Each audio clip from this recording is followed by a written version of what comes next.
하나님께서 당신을 통해 메마른 땅에 샘물 나게 하시기를 가난한 영혼 목마른 영혼 당신을 통해 주 사랑 알기 원하네. 하나님께서 당신을 통해 메마른 땅에 샘물 나게 하시기를 가난한 영혼 목마른 영혼 당신을 통해 주 사랑 알기 원하네. 네, 우리 시간에는 양태규 집사님 나오셔서 성경 봉독 함께 해주도록 하겠습니다.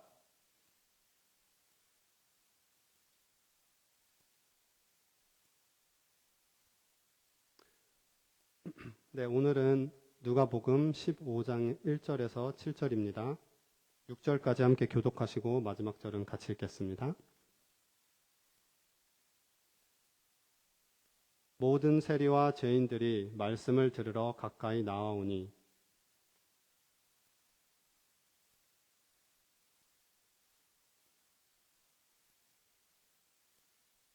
예수께서 그들에게 이 비유로 이르시되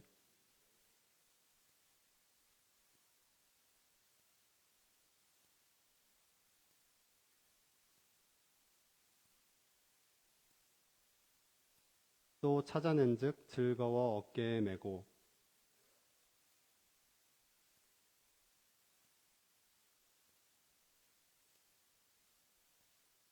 함께 읽겠습니다.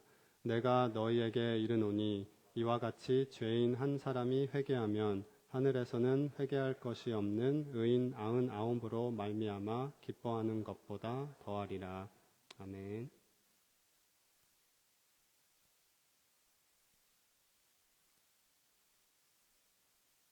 말씀 놓고 기도하겠습니다. 하나님 아버지, 오늘 이 예배 그리고 이 말씀 앞에 우리가 섰습니다. 인간이 말을 하지만 성령께서 각자의 마음을 만져주시고 이 말씀을 레마의 말씀으로 받는 귀한 은혜 있게 하여 주시옵소서. 주님 감사합니다. 예수님의 이름으로 기도했습니다. 아멘. 여러분, 우리가 많은 칭찬들이 이게 있잖아요. 많은 칭찬들이 있는데 그 중에 누군가 우리한테 참 머리가 좋네, 머리가 좋다. 이런 말을 들으면 여러분 어떠세요? 머리가 나쁘다라는 말을 듣는 것보다는 훨씬 덜 언짢겠죠. 머리가 좋다.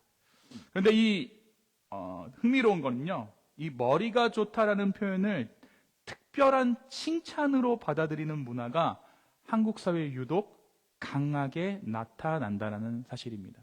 그래서 한국에 저는 그 드라마를 보지는 않았지만 국민 캐릭터가 한 명 있었죠. 우리 똑순이. 김민희 씨가 연기했다는 그 똑순이. 머리가 똑똑한 친구죠. 이것처럼 드라마를 통해서도 사회가 반영되니까 똑똑한 사람을 우리는 좀 이렇게 좀 더 쳐주는 그런 문화가 있는 것 같아요. 한국은 오랫동안 학업 성취 그리고 지적 능력을 사회적 성공 기준으로 삼아온 나라죠. 그래서 OECD나 아시아권 비교 연구에서도 한국은 두뇌 기반의 능력을 과도하게 중시하는 경향이 뚜렷하게 나타난다고 해요. 그러니까 선진국 중에서도 머리 좋은 거를 굉장히 쳐주는 나라다라는 거죠. 그래서 다른 나라에서 다른 어떤 칭찬들이 많이 있을 거 아니에요. 뭐 친절하다랄지, 뭐 인성이 좋다랄지, 뭐 이런 칭찬들이 많이 있는데 한국에서는, 그러니까 다른 나라에서는 머리 좋다라는 말이 능력 있다 정도로 들릴 말이 한국에서는 머리가 좋다는 경쟁력을 갖췄다라는 말로 우리가 받아들이는 거예요. 머리가 좋네, 스마트하네. 그러면 다른 사람들과 경쟁해서 너가 조금 우위에 있구나, 이런 칭찬이 된다라는 거죠. 그러니까 결국에는 머리가 좋으면 밥은 굶지 않는다라는 이런 마음 때문입니다. 그래서 우리 가운데 어떤 습관이 있냐면요. 어떤 능력도 약간 머리로 표현해요. 그래서 일을 잘하면 뭐라 그래요? 일머리가 좋다. 그죠? 사회생활을 잘하면 뭐가 좋아요? 사회생활 잘하고 좀 융통성이 있으면 주변 머리가 좋다. 그죠? 그리고 심지어 잔머리까지 칭찬의 범주에 넣죠. 그러니까 어떤 거든지 머리라는 말을 집어넣어서 우리가 칭찬합니다. 자, 그럼 제가 여기서 여러분께 질문 한 가지 드릴게요. 여러분이 만약에 입사 어떤 채용할 수 있는 채용 담당관인데 두 사람이 지원했어요. 한 사람은 성실한데 일 못하는 직원, 성실은 한데 일을 못하는 직원. 두 번째는 일은 굉장히 잘하는데 조금씩 늦게 오고 지각하고 이런 불성실한 직원. 여러분은 어떤 직원을 선호하고 뽑으시겠습니까? 1번. 성실하지만 일을 좀 못해도 성실하면 된다. 아니다. 일단 조금 불성실해도 일을 확실하게 하는 게 좋다. 머리가 좋은 직원, 똘똘한 직원을 뽑는 게 좋다. 이게 굉장히 우리 가운데 망설이게 되는 딜레마입니다. 제가 이 질문을 제 스스로에게 하다가 문득 이런 생각을 하게 됐어요. 그렇다면 똑똑한 것은 과연 선일까? 스마트한 것은 과연 선함과 같은 맥락에서 놓고 생각할 수 있는 문제인가? 여러분, 하버드에 마이클 샌델 교수라는 사람이 있습니다. 이 사람 무슨 책을 썼냐면 정의란 무엇인가라는 책을 쓰신 분이에요. 이 사람은 뭐라고 얘기했냐면 높은 지능이 곧 선한 판단으로 이어지지는 않는다라고 말해요. 지능이 높을수록 계산은 더 빨리 할 수 있지만 그 계산이 때때로 타인의 고통이나 인간다움을 무시하는 결과로 이어질 수 있다는 거죠. 합리라는 이름으로 효율이라는 명분으로 더 큰 상처를 남기는 그러한 판단을 한다라는 거죠. 그래서 이 지능이라는 것은요, 똑똑하다라는 것은 선을 만들어내는 능력이라기보다는 선도, 악도 확대하는 힘에 가깝습니다. 그러니까 똑똑한 사람에게 선이 주어지면 어때요? 가속도가 붙는 거야. 또 똑똑한 사람에게 악이 주어지면 어떻습니까? 악도 가속도가 붙는 거죠. 그래서 이 신앙 안에서의 영특함이란 보조적일 수는 있어도 주가 되어버리면 오히려 큰 오류를 만들게 된다는 거예요. 좀 똑똑하게 믿고 싶다. 합리적으로 믿고 싶다. 이러한 생각들이 과연 우리의 신앙생활에 옳은 것인가? 오늘 그런 생각을 해봤으면 좋겠어요. 왜냐하면 신앙이란 이해의 총합, 깨침이 아니라 하나님께 마음을 내어드리는 것이기 때문입니다. 근데 한국만큼 이 깨우침에 대해서 집중하고 높은 가치를 부여하는 민족이 없어요. 왜 그런 줄 아세요, 여러분? 서당 문화 때문에 그렇습니다. 글 공부, 깨우치다. 그렇잖아요. 교회도 그런 문화가 있는 거예요. 그럼 내가 무슨 말을 하면, 목사도 앞에 서면, 좀 머리가 좀 잘 돌아가서 내 설교를 좀 잘 알아들었으면 좋겠다라는 욕심이 있는 거고, 성도들도 오늘 목사님의 말을 듣고 내가 조금 깨우쳤으면 좋겠다라는 그런 욕망이 있는 거죠. 그래서 옆 사람이 좀 못 깨우친 것 같으면 괜히 으쓱하기도 하고, 내가 좀 깨달았다 말하기도 하죠. 그런데 여러분, 신앙이라는 것은 어떤 이해의 총합이 아니에요. 우리 시험 볼 거 아니잖아요. 그죠? 신앙이라는 건 어떻습니까? 하나님께 마음을 내어드리는 겁니다. 자, 그런 맥락에서 오늘 말씀 1절과 2절을 한번 읽어볼까요? 1절과 2절을 함께 읽습니다. 시작. 모든 세리와 죄인들이 말씀을 들으러 가까이 나오니 바리새인과 서기관들이 수군거려 이르되 이 사람이 죄인을 영접하고 음식을 같이 먹는다 하더라. 자, 오늘 말씀은 예수님 주변에 어떤 사람들이 있었는가 그 부류를 아주 분명하게 보여주고 있죠. 한편에는 세리와 죄인들이 있었고 당시 사회에서 가장 멀리 밀려나 있던 사람들이 있었어요. 또 다른 한편에 누가 있었습니까? 바리새인들과 서기관들이 있었다라는 것을 우리가 알 수 있겠죠. 가장 똑똑하고 가장 정결하다라고 여겨지던 사람들이 있었습니다. 여러분, 바리새인들과 서기관들이 예수님을 정말 증오하고 미워했다라고 우리가 알고 있죠. 그런데 이 바리새인들과 서기관들의 예수님을 향한 증오는 그 단면만 놓고 봐서는 안 돼요. 그 이면에 무엇이 있었는가, 그 징후 가운데 무엇이 있었는가 살펴보는 것이 굉장히 중요합니다. 왜냐하면 그들에게 예수라는 존재는 정치적으로도 종교적으로도 꽤나 괜찮은 카드가 될 수 있었기 때문이에요. 그러니까 우리 편이 되면, 우리 쪽으로 영입만 되면 이 사람이 뭔가 해낼 수 있는 사람으로 카드로 이용할 수 있는 매력적인 존재였다는 거죠. 당시 바리새인들이 영향력을 잃어가던 이유는 단순히 그들의 인기가 떨어져서가 아니었습니다. 첫 번째로는요, 지금 어디의 식민지죠? 로마의 식민지잖아요. 그러니까 실제적인 정치 권력이 누구에게 있습니까? 네, 로마 사람들에게 있는 거예요. 그러니까 로마와 결탁한 누군가에게 정치 권력이 주어지는 거죠. 바리새인들은 상대적으로 뒤로 밀리게 되겠죠. 또 어떻습니까? 당신의 성전 권력은 사두개파가 독점하고 있었어요. 대제사장, 성전세, 제사 제도 등 모든 종교적 중심 권한이 사두개인에게 있었기 때문에 바리새인들은 실제 종교적인 권력에서도 밀려 있었습니다. 자, 이런 상황에서 바리새인들은 오직 율법 해석과 도덕적 권위만으로 영향력을 유지해야만 했다라는 거죠. 정치적으로 열세였다라는 것입니다. 근데 그런 상황에 누가 등장합니까? 예수라는 인물이 등장했어요. 그럼 어떻게 해야 돼요? 바리새인들은 예수를 포섭해야죠. 영입해야죠. 우리 그런 일들 정치판에 많잖아요. 유력 인사를 인재 영입이라는 이름으로 포섭하죠. 그러니까 바리새인들 입장에서는 지금 예수를 영입하기만 하면 우리 쪽에서 쓸만한 굉장히 좋은 카드였다는 거예요. 그런데 문제는 무엇입니까? 예수님이 넘어오질 않는 거예요. 대중들은 열광합니다. 예수님께서 귀신을 내쫓으며 병든 자를 고치셨기 때문이죠. 예수님께서 가르치실 때마다 군중들은 당연하게 몰려들었습니다. 구름대 같은 사람들이 예수님께 몰려들었어요. 바리새인들의 입장에서는 이런 인물이, 예수라는 인물이 우리의 편이 되어준다면 이거 꽤 괜찮은데? 라는 생각을 했다는 거죠. 그들이 꿈꾼 시나리오는 이런 것이었을까요? 우리가 예수를 우리 진영으로 데려오기만 하면 로마에 대한 영향력도 회복하고 백성들의 지지도 되찾을 수 있을 거야. 그런데 예수님이 넘어오질 않습니다. 서기관들과 바리새인들이 기대한 방향으로 예수님께서 협조해 주시지 않으셨을 뿐만 아니라 그들이 평생 붙들어온 신학적 기반 자체가 예수님 앞에서 통하지 않는 거예요. 그러니까 논쟁하면 할 때마다 어떻게 판판이 깨지는 거죠. 안식일 논쟁에서도, 정결규례에서도, 율법 해석에서도 판판이 깨지는 거예요.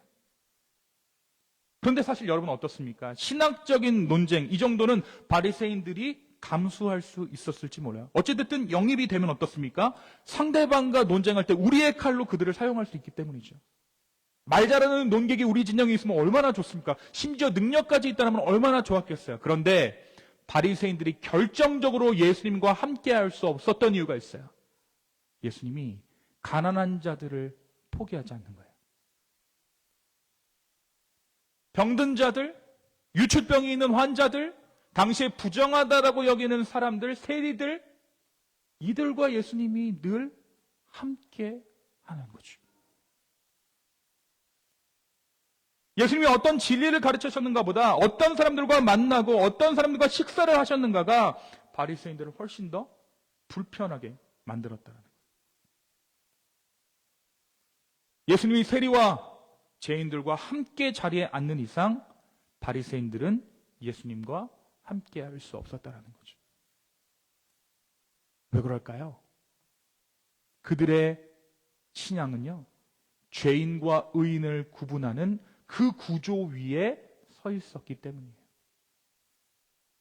근데 예수님이 허구한 날 누구랑 같이 해요? 그들의 기준에서 봤을 때 의인과 함께 하셨습니까? 죄인과 함께 하셨습니까? 죄인들과 함께 하는 거예요. 그러니까 용납이 안 되는 거죠.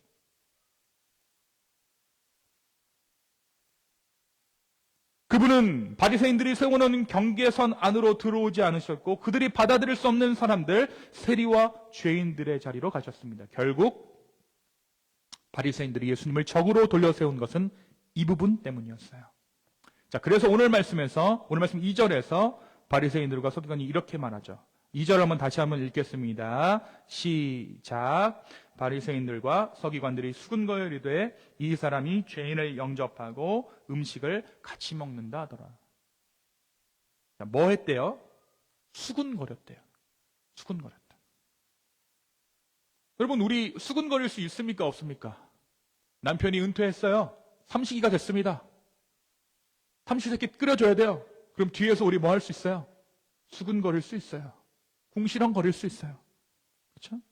그런데 여기서의 수군거림은 단순히 뒤에서 쑥덕거렸다, 궁시렁거렸다라는 수준의 단어가 아니었어요.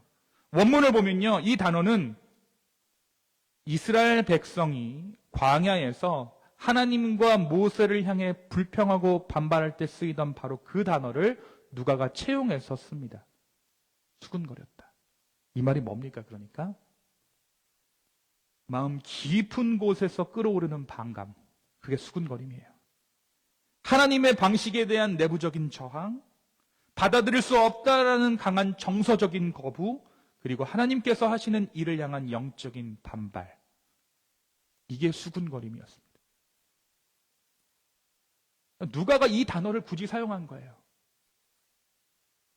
다시 말하면 바리새인들은 예수님의 행동을 잠시 불편해한 것이 아니라 예수님의 존재 자체를 거부하고 있었다는 거죠. 그것이 수군거렸다의 의미입니다. 예수님이 그렇게 쪼잔하신 분이 아니세요. 수군거린 거고 궁시렁거리는 거 가지고 바리새인들을 뭐라 하신 것이 아닙니다. 이들이 정면으로 반박하고 있는 거예요. 여러분, 우리의 삶에도 이런 모습이 있지 않습니까? 그냥 투덜거린 것 같은데, 그냥 불편해서 한 말인데, 그 마음의 뿌리를 보면 하나님께서 하시는 일을 신뢰하지 못하는 데서 나올 때가 있다라는 거죠. 우리 역시 이 부분을 조심해야 한다는 거예요. 물론 우리가 궁시렁거릴 수 있어요. 쑥덕거릴 수 있습니다. 그런데 이것이 결국에는 무엇을 말해주는가? 내가 하나님을 향해 반발하고 있구나. 여리고성 돌 때 우리 여호수아서 말씀 읽을 때 어떻게 했습니까? 하나님께서 오죽하면 이스라엘 백성들한테 뭐 한 채 돌라고 말씀하시죠? 침묵해라. 왜? 그 상황에서 나올 건 뭐밖에 없으니까. 불평밖에 없으니까. 성 주변을 한 바퀴, 두 바퀴, 총합 13바퀴를 돌아야 되는데 여리고성이 그래서 무너질 성이냐? 그런 어떤 이성적인 판단이 한마디만 돌면 어떻겠어요? 순식간에 공동체가 쑥덕거리고 궁시렁거리고 에이 못해 때려쳐 이래버린다는 거죠. 우리도 이 부분을 조심해야 한다는 것입니다. 여러분, 그러면 가장 좋은 쑥덕거림 뭔지 아세요? 기도 시간에 하세요. 기도 시간에. 하나님 너무합니다. 근데 옆 사람에게는 절대 하지 마세요. 그건 반역입니다. 결국 예수님께서 이 수군거림에 대한 3가지 비유로 답하십니다. 잃어버린 양, 잃어버린 돈, 잃어버린 드라크마, 잃어버린 아들. 오늘 우리는 이 3가지 비유 중에 잃어버린 양에 대한 비유의 말씀을 함께 읽었죠.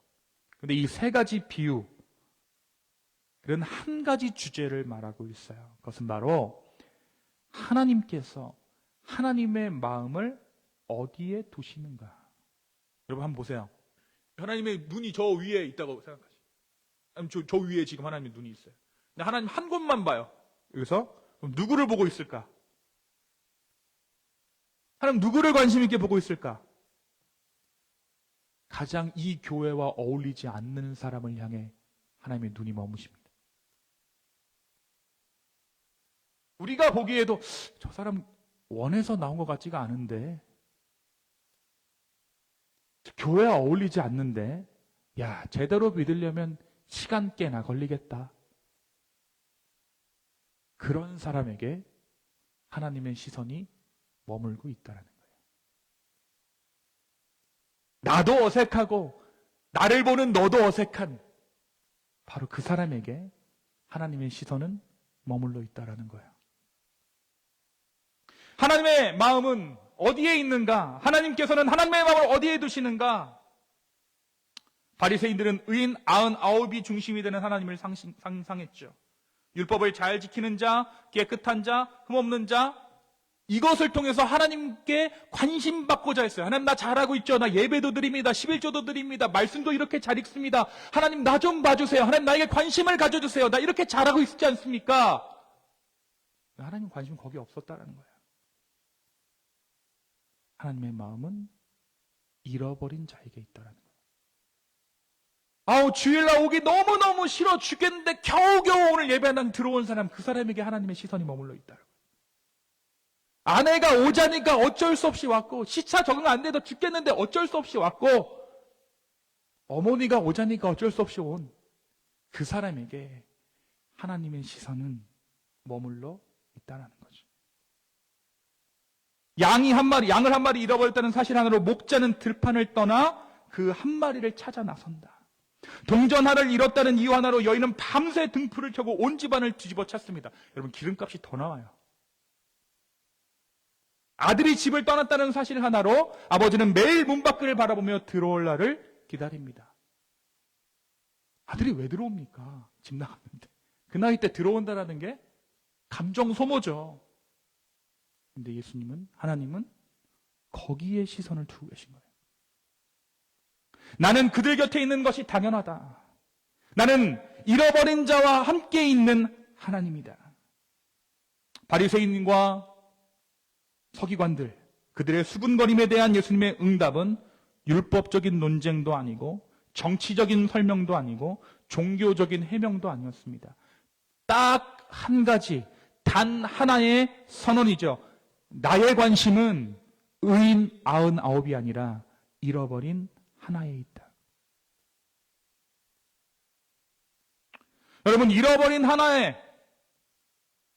한 사람을 향한 이 마음은 세상적 계산으로 보면 도무지 이해할 수 없는 결정입니다. 효율도 아니고요, 합리성도 아니고요, 전략도 아닙니다. 여러분, 기업이 어떻습니까? 우리 기업이, 제가 왔을 때, 우리 LG에 왔을 때, LG 솔라라는 게 있었어요. 근데 어떻게 했어요? 망해서 짐 싸서 갔습니다. 왜? 잘하는 거 하자 이거예요. 잃어버린 거 제끼고 잘하는 거 하자. 그게 세상 기업이 결정 내리는 방식이에요. 그런데 어떻습니까? 그런데 어때요? 예수님 그게 아니었다라는 거죠. 효율도 아니고 합리성도 아니고 전략도 아니라는 거예요. 세상 눈에는 머리가 좋지 못한 사람이나 할 법한 선택처럼 보이는 그 선택을 우리 하나님께서 하고 계신다는 거죠. 하나님은 언제나 다수의 안전보다 한 영혼의 절박함을 더 크게 여기시고, 우리가 생각하는 그 어떤 효율보다 사랑을 먼저 두시고 계산보다 자비를 우선하시는 분이십니다. 우리가 보기엔 왜 저 한 사람을 위해, 왜 더 동전 하나를 위해 저렇게까지 할까? 그런 그 자리에서 하나님 이렇게 말씀하고 계시는 거죠. 그 한 사람이 나에게는 잃어버린 전부야. 그렇지 않겠어요? 내가 가지고 있는 99이 전부야라고 말할 수 있는 사람이 있고, 잃어버린 거는 지금 뭐예요? 한 개잖아요. 한 개를 잃어버렸는데 한 개를 찾는 건 뭡니까? 전부를 찾고 있는 거죠. 예수님께서 말씀하시는 거예요. 그 한 사람이 나에게는 잃어버린 전부다.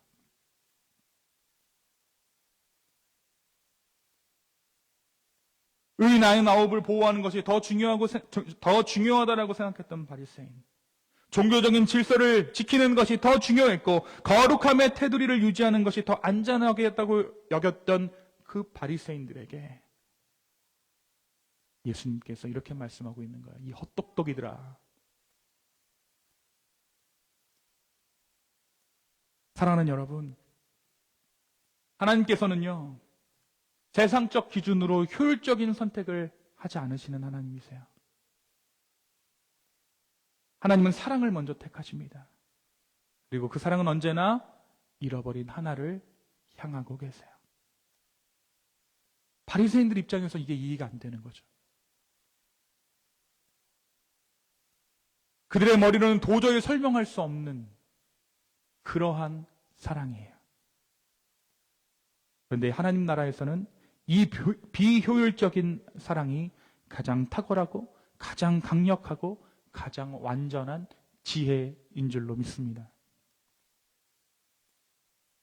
여러분, 세상적으로 도무지 이해할 수 없는 선택, 사람의 계산으로는 도저히 설명할 수 없는 이 하나님의 지혜에 의해서 누가 구원을 받았습니까?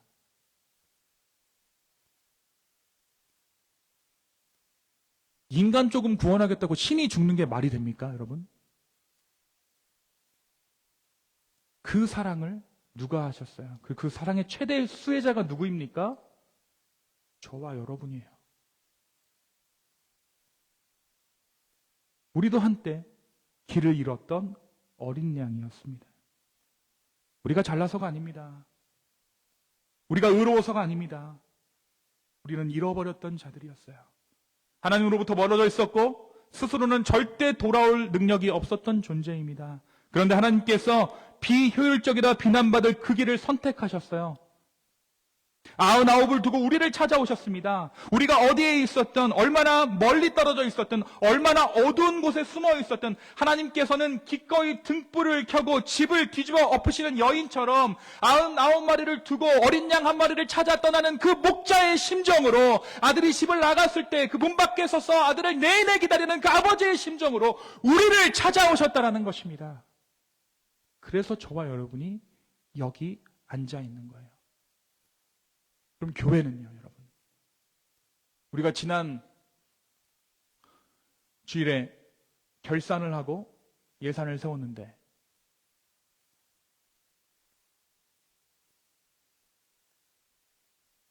우리가 내린 결정이 납득할 만했어요. 그죠? 솔직히 말하면 어느 정도는 효율적인 결론을 내린 겁니다. 계속 변해야 돼요. 어떻게 해요? 오늘 이 예수님의 결정을 우리가 따라가야 돼요. 비효율적으로. 어떻게 보면 비효율적으로. 그러니까 기준 자체가 효율 비효율이 아니라 사랑이야 아니야, 이 기준으로 우리가 모든 결정들을 내려야 된다는 거죠. 여러분, 요즘 여자들이 피하는 남자들이 있대요. 남자들은 된장녀를 피하고요. 여자들은 어떤 남자를 피하는지 아세요? 가성비남을 피한답니다. 가성비남. 네? 이게 무슨 말이에요? 세상이 가성비를 향해 너무나도 익숙하게 적응하고 있다는 거죠. 가격 대비 성능이 좋아.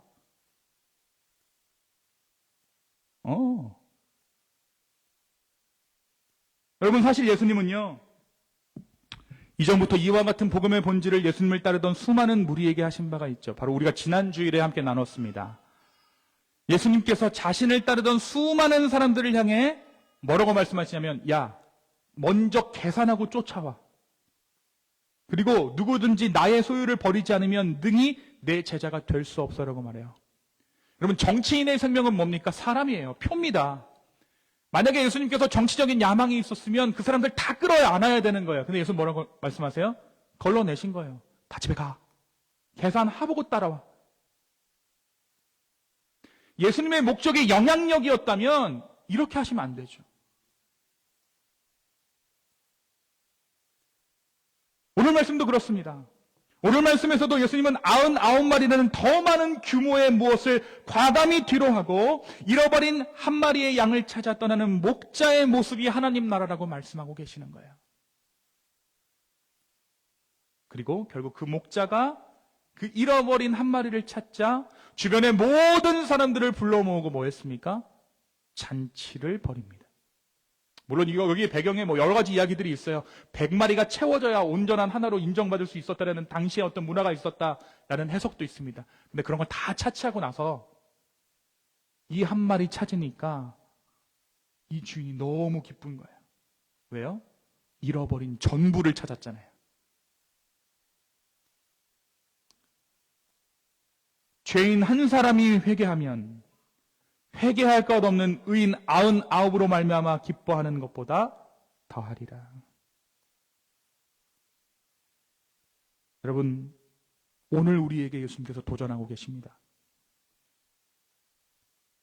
많은 사람들은요, 내가 은혜 받는 것에 더 많은 관심이 있습니다. 오늘 설교가 나에게 유익했는지, 오늘 찬양이 나에게 감동이 있었는지, 오늘 예배가 나를 만족하게 했는지에 집중합니다. 또 어떤 분들은 우리 교회가 더 커지는 것에 관심이 있을 수도 있어요. 사람이 많아지고, 목사님 사람 많아지면 우리 건물도 언젠간 지어야죠. 그 말 들으면 저도 마음이 막 뿌듯해져요. 나 목회 잘하고 있나 보다. 건물 짓자는 얘기를 하네. 또 어떤 분들은 어떻습니까? 이미 구원받았으니 이제는 하나님의 것들을 누리는 신앙으로 내 신앙이 들어갔다라고 생각할 수도 있어요. 구원에 대한 문제는 끝났으니 나는 이제 이것을 영위해야겠다. 그런데 예수님의 말씀은 이 모든 기대에 정면으로 도전하고 있어요. 하늘의 기쁨은 우리가 더 큰 은혜를 받는 데 있지 않습니다. 하늘의 기쁨은 우리 교회가 더 커지는 데 있지 않습니다. 하늘의 기쁨은 이미 구원받은 자들의 평안한 안정에 있지 않습니다. 여러분, 우리 교회의 이름이 무엇입니까?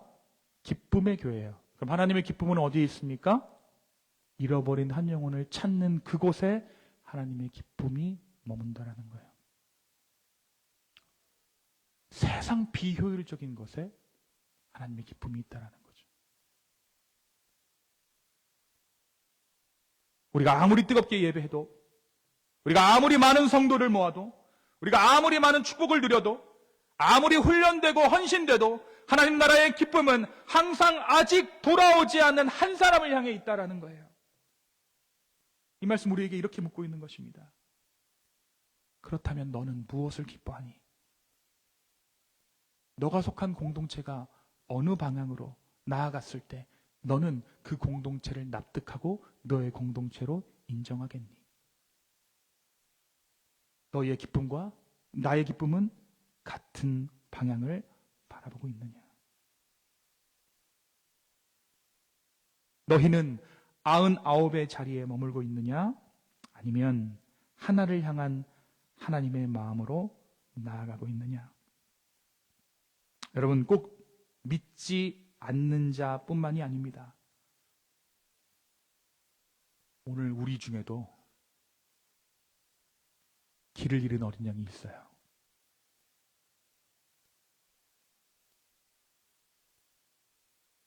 하나님의 관심은 거기 머물러 계세요. 여러분, 오늘 교제하실 때 그 잃어버린 어린 양이 어디 있는지 여러분 한번 찾아보세요.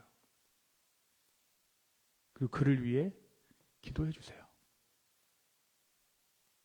그게 교회입니다. 그렇죠? 그게 교회잖아요. 그렇죠? 오늘 이 하나님의 관심, 이 하나님의 마음을 진정으로 깨달아 정말 주님께서 기뻐하시는 교회 공동체를 이루어 나가는 저와 여러분 되기를 예수님의 이름으로 축원합니다.